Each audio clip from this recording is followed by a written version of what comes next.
On est avec Cyril ce matin. Bonjour Cyril. Bonjour Pedro, Comment bonjour Radio Pays. comment tu vas?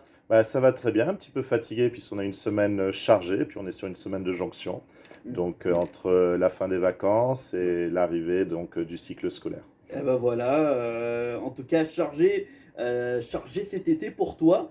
Et notamment hier, tu étais donc à l'inauguration de la ludothèque pardon, des palmistes. Voilà, tout à fait. On a enfin un projet qui se concrétise, qui était déjà dans nos tiroirs depuis maintenant 5 6 ans, Mhm. pour ceux qui avaient l'opportunité d'échanger avec nous. Ouais. Et en fait, à l'occasion d'un appel à projet de la CAF qui demandait aux associations de mettre en activité les jeunes qui avaient été sortis du cycle scolaire, qui étaient coupés un petit peu de toute leur vie sociale et pédagogique à cause du Covid, de porter un projet. Donc ce projet sur Cayenne s'est manifesté par la ludothèque des Palmistes. Mhm. Et donc du coup, toujours à cause du Covid, ça a mis un petit peu de temps pour se déclencher, mais toujours est-il que jusqu'à fin octobre, une ludothèque est installée en plein cœur de Cayenne, en plein cœur de la ville capitale. Donc une ludothèque, c'est un endroit où on fait jouer les petits comme les grands. Et donc toujours à cause du Covid, on va être obligé d'accueillir des groupes entre 3 groupes. Enfin, ce sont des groupes de 1 à 5 personnes, jusqu'à 3 à 5 groupes en fonction de l'affluence, en fonction de nos animateurs sur place. Et l'objectif est de leur faire découvrir l'objet culturel jeu, un bon moyen donc de valoriser les savoirs de base, d'échanger, de s'ouvrir et donc tout ça. Donc c'est un projet qui a été financé essentiellement par la CAF, un très fort soutien de la ville de Cayenne et d'autres partenaires institutionnels tels que les services de l'État, la CTG et autres. Et donc, tous ces financements ont permis de payer l'activité humaine, donc les ateliers qui sont mis en place toute la semaine Mhm. sur les 3 mois à venir. Et sinon, un mécénat privé qui nous permet justement d'investir dans ces conteneurs. Ces conteneurs ludothèques aménagés, espaces culturels d'éveil à la citoyenneté, ont pour objectif de se déployer sur l'ensemble de la Guyane sur de courtes périodes, entre 1 et 3 mois, et d'aller dans les quartiers, de proposer gratuitement ces activités que l'on faisait déjà précédemment ailleurs. C'est-à-dire que jusqu'à présent, nous travaillons essentiellement en politique de la ville, où tous les étés, toutes les vacances, et durant l'année scolaire, on se déplaçait dans les quartiers avec des animateurs, dans les maisons de quartier, dans des espaces improbables, sous des carbets, même cet été chez le particulier, puisque justement on ne Mhm. pouvait pas rassembler de personnes pour pratiquer nos activités. Et donc voilà, grâce maintenant à ces conteneurs, une plus forte amplitude, puisque du coup on ne sera pas nécessairement sur des horaires qui étaient imposés par l'emploi du temps des agents de la municipalité, donc un petit peu plus adapté au réel temps de vie libre des enfants, fin d'après-midi, début de soirée et week-end. Donc voilà. Donc c'est super. Alors déjà, explique-nous un petit peu le concept. Les parents peuvent laisser leurs enfants donc à cette ludothèque pour combien de temps? Comment ça se passe? Qu'est-ce qu'ils font? Quelle est la programmation? Quel est le coût notamment? Explique-nous. Alors, de base, exclusivement sur réservation, pour Mhm. être sûr. Sinon, vous venez, s'il y a de la place, on peut accepter, toujours à cause du Covid. De base, pour faire fonctionner cette ludothèque en plein milieu des palmistes, on a dû travailler sur la mobilité, c'est-à-dire que notre association, la Cultimatech, en partenariat avec d'autres associations, par exemple sur Cayenne, telles que les Frères de la Crique, la MAPO et puis toute autre association qui se rapprocherait de nous, Mhm. nous prenons notre minibus pour aller chercher les jeunes, pour les emmener vers notre lieu d'activité. Puisque comme tout Ah, le monde sait, on a un problème de mobilité assez fort. Donc de fait, on a déjà une programmation qui est prévue, comptabilisant un certain nombre d'enfants, un certain nombre de groupes. C'est gratuit, quoi qu'il arrive, pour tout le monde. Maintenant, s'il y a des parents qui viennent ou d'autres associations qui ne se seraient pas présentées en amont, s'il y a de la place, on va les mettre en jeu. Sinon, on va arrêter un emploi du temps, enfin, on va arrêter un rendez-vous un petit peu comme chez le coiffeur, donc en leur disant, bon, dans l'heure qui suit, ou demain, enfin voilà, c'est ouvert, c'est gratuit à tous, c'est voulu comme ça, et puis surtout, c'est de la démocratisation culturelle au sens strict du terme, c'est-à-dire que c'est vraiment ouvert à tous. On a déjà une mère non francophone qui vient quotidiennement, puisqu'on a fait une semaine de préouverture, qui mhm. vient déjà quotidiennement avec sa fille, et ça fait plaisir de voir les parents jouer avec leur enfant, puisque c'est vrai que d'habitude, quand on va dans les quartiers, on voit les enfants, pas nécessairement les parents. Et dans notre autre pan d'activité, donc la ludothèque Passe-temps à Rémire-Montjoly, on a des parents qui nous payent une prestation, cette fois-ci, et pareil, qui ne participent pas nécessairement avec les enfants. Et je pense que ça va être là l'intérêt principal de la ludothèque des palmistes, c'est que justement, les parents, quand ils viendront en fin d'après-midi, début de soirée, ou les mercredis toute la journée, ou les samedis, ils vont pouvoir partager un instant avec leur enfant, puisque au niveau du jeu, historiquement parlant, on joue avec les grands-parents. Les familles ont éclaté, les grands-parents ne vivent plus nécessairement au sein du cocon familial père, mère, enfant. Et donc du coup, l'échange par le jeu ne se fait plus. Or, le jeu est propre à toutes les civilisations, toutes les cultures. Il y a toujours cette notion de jeu, c'est un mécanisme d'apprentissage, d'échange avec l'autre, et qui, quelque part, crée du lien social. Et donc, du coup, on essaye, nous, à notre niveau, en tant que petits soldats de la chose ludique, de réaccrocher ces instants de partage intergénérationnel, parents-enfants. Et puis, on a des jeux qui se prêtent à tout, c'est-à-dire qu'on a un EHPAD, on a une association de personnes en situation de handicap à proximité. Dans les prochains jours, je vais m'approcher d'eux pour leur dire de venir et de partager ces moments, puisque le jeu est universel et favorise la mixité en tout genre. D'accord. Alors, ces jeux de société que vous proposez, il y en a différents, mais ces jeux spécialement de société, ça, ça, ça a une bénéficité aux enfants, en fait. Ça bénéficie aux enfants, il y a quelque chose de bien qui se fait avec, que ce soit pour la mémoire, que ce soit pour... non? Totalement, oui, puisque ça, ce sont les effets induits du jeu, c'est-à-dire que déjà le jeu, il n'y a pas d'âge, on est des enfants de 7 à 77 ans, comme dit un célèbre jeu de cartes. Mhm. À ce niveau-là, le jeu valorise les savoirs de base, c'est-à-dire qu'un enfant qui a des difficultés avec l'apprentissage, la lecture, la gestion de l'abstrait à travers des notions de mathématiques de base, vers la langue aussi, les langues maternelles des jeunes, l'anglais, espagnol, on essaye de travailler aussi sur les langues du fleuve, sur toutes les langues de Guyane, le bassin amazonien, créolité. Sur tout ça, c'est vraiment autour de l'éducation populaire un autre moyen d'apprentissage et surtout quand certaines personnes ont des blocages psychologiques par rapport à l'apprentissage, par rapport à la transmission de savoir, le jeu de manière détournée permet psychologiquement de casser ces barrières que l'on peut faire soi-même. Donc sur le jeu, on va travailler effectivement, comme tu le disais, sur la mémoire, sur l'expression, sur la gestion de l'abstrait, donc l'anticipation, le calcul, l'oralité, des jeux qui mettent en scène, le mime, euh, l'humour, si on peut considérer que c'est quelque chose d'indispensable à maîtriser. Et là, on est dans le ludique au sens strict du terme, mais sur l'aspect ludopédagogique, c'est-à-dire les jeux qui ont destination à réellement apprendre, et bien effectivement, les enseignants le pratiquent déjà la plupart du temps, mais on a aussi des jeux qui vont travailler spécifiquement sur le vocabulaire, spécifiquement sur une tranche d'âge, sur un niveau.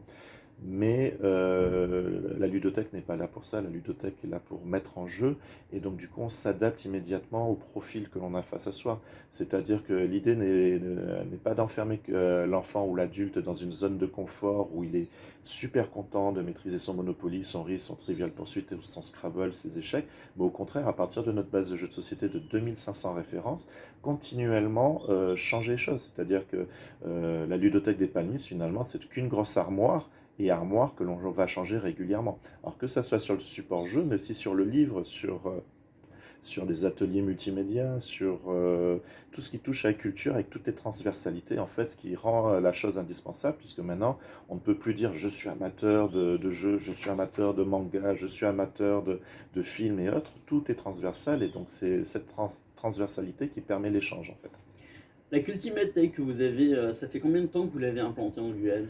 Bah, soyons simples, hein, on commence notre jubilé des 10 ans. Ah, 10 Donc, ans. bah oui, 10 ans, 10 ans déjà. tu étais jeune, j'étais jeune, nous J'ai- étions sur les podiums. Alors, pourquoi, quelle idée, qu'est-ce qui a pris de vouloir implanter tout cela en Guyane? Pourquoi en Guyane et... Ben, c'est simple, hein, j'ai été kidnappé de ma Guadeloupe natale par une Guyanaise, elle m'a dit tu me suis, ben, j'ai dit oui je t'aime. Étant homme de réseau de par ma profession, donc que ce soit dans les domaines de l'infographie, des cybercafés, etc., etc., je me suis dit bon, il faudra 2 3 ans le temps que je me fasse un réseau professionnel. Ouais. Donc je me suis dit tiens, je vais me faire un petit kiff, j'aime les jeux de société, j'aime les jeux vidéo, j'aime les jeux de rôle, j'aime tout ça. J'arrive en Guyane et je pense que ça va être un désert. Et je me suis dit, bon, pendant 2 ans, je vais essayer de rassembler, fédérer des gens autour de mes passions. C'est-à-dire, je vais me faire des amis, hein, en mode JPPMJC, j'ai pas de potes mais j'en cherche. Et donc, la Cultimatech est née. Donc, Cultimatech, culture de l'imaginaire et tech parce qu'on collectionne nos supports d'activité. La première année, je me suis déplacé avec mes 2 valises de jeux de société en tapant la squat sur les podiums, en allant devant des publics. Et dès la deuxième année, on a fait le grand chelem, c'est-à-dire que sur toutes les communes politiques de la ville, Saint-Laurent, Kourou, Makouria, Cayenne, Rémire et Matoury, on a pu proposer des activités subventionnées pour aller au-devant des publics des quartiers prioritaires, puisque le leitmotiv de la Cultimatech, c'est la gratuité, démocratisation ludique et numérique. Et par rapport aux différentes cultures qui composent notre société guyanaise, montrer que ça leur était accessible, puisque la démocratisation, c'est culturel, mais c'est aussi économique, parce qu'on est sur des supports qui coûtent très cher. Et donc, du coup, on ne va pas de manière innée aller vers tel ou tel support d'activité si on n'est pas sensibilisé.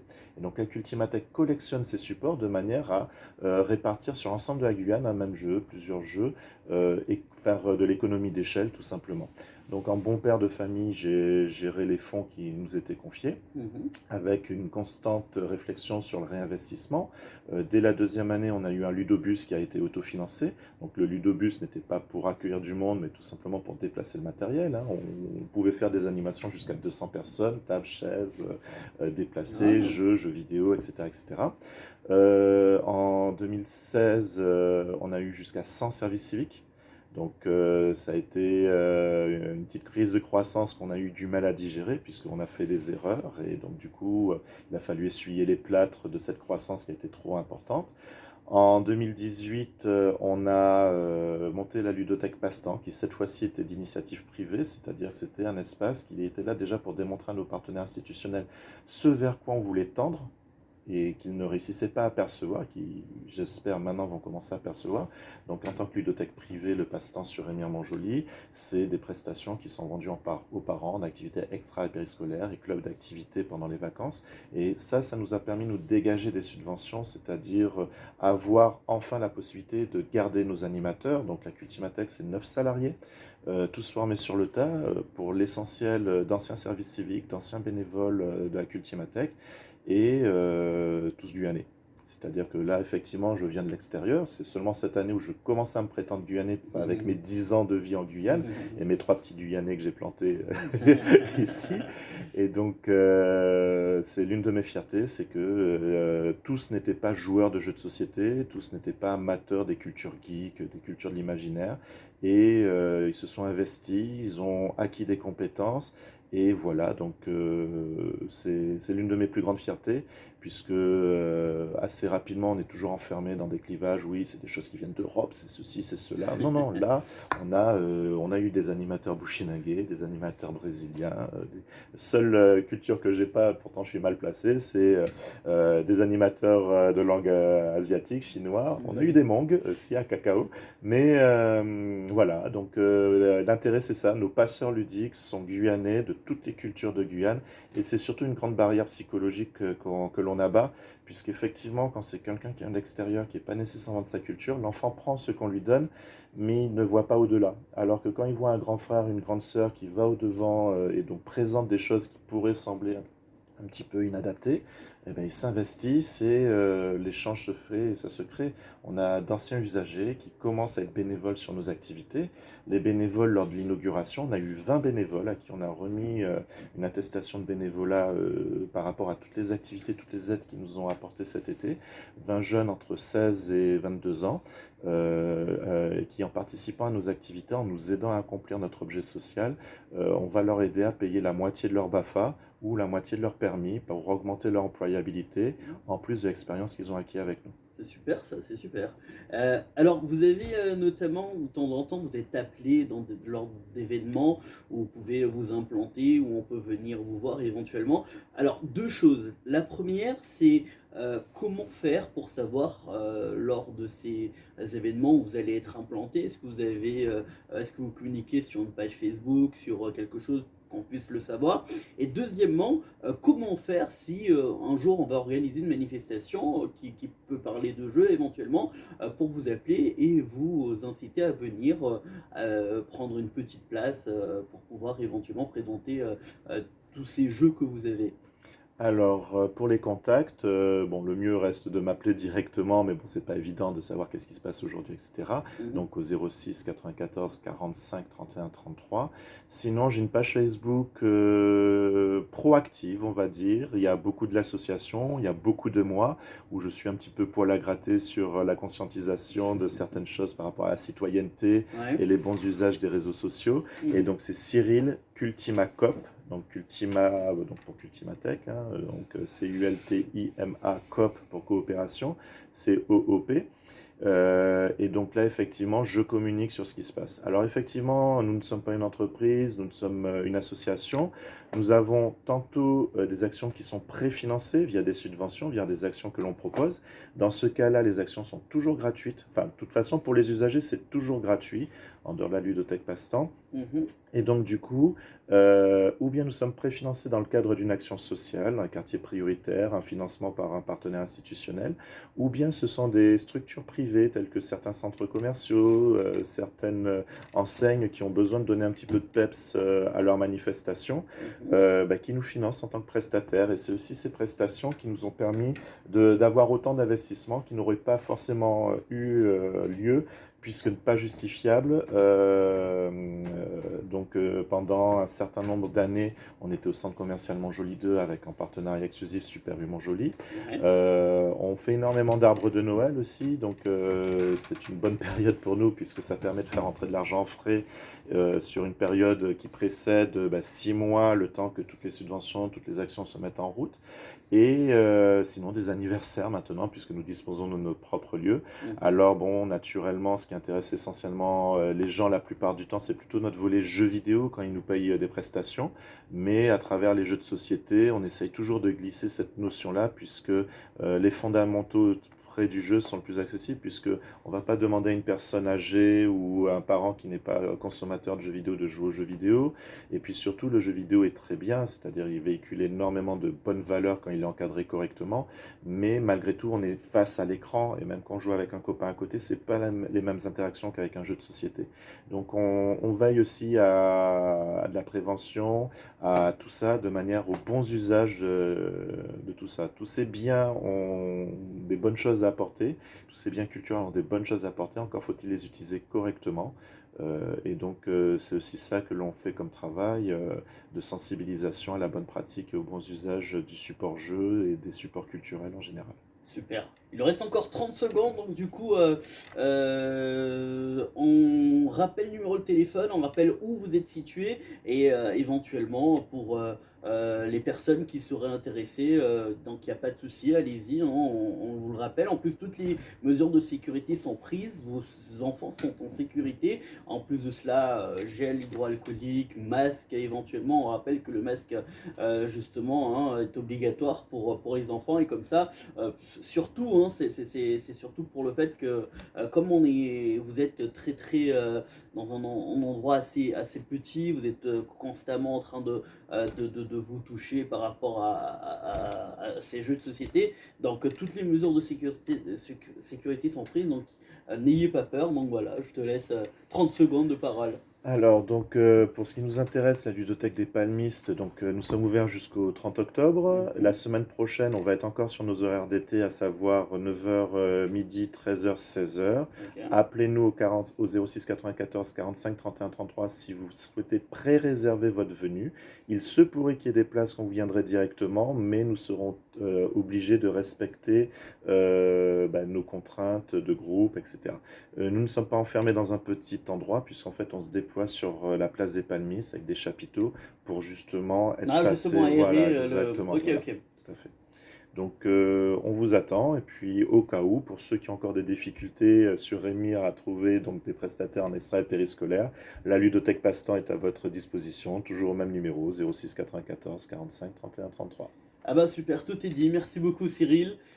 Et Merci à toi de m'avoir accueilli. il C'est y a toujours pas un de plaisir souci. de venir sur Radio Ah Pays. bah écoute, c'est avec plaisir, bien évidemment, donc n'hésitez pas à aller faire un petit tour, on vous le rappelle, ça se trouve en plein place des Palmistes jusqu'au 30 octobre, on le Tout à fait. rappelle, et puis ben, c'est pour ceux qui ne savent pas, c'est juste à côté, enfin c'est juste dans le petit terrain rouge, Exactement. voilà, c'est ça. La colonne de la Marianne et à côté Voilà, des exactement, sanitaires publics. à côté de cette interview publique. Donc voilà. Merci beaucoup encore Cyril, il est 8h51. Je vous laisse avec une petite musique. C'est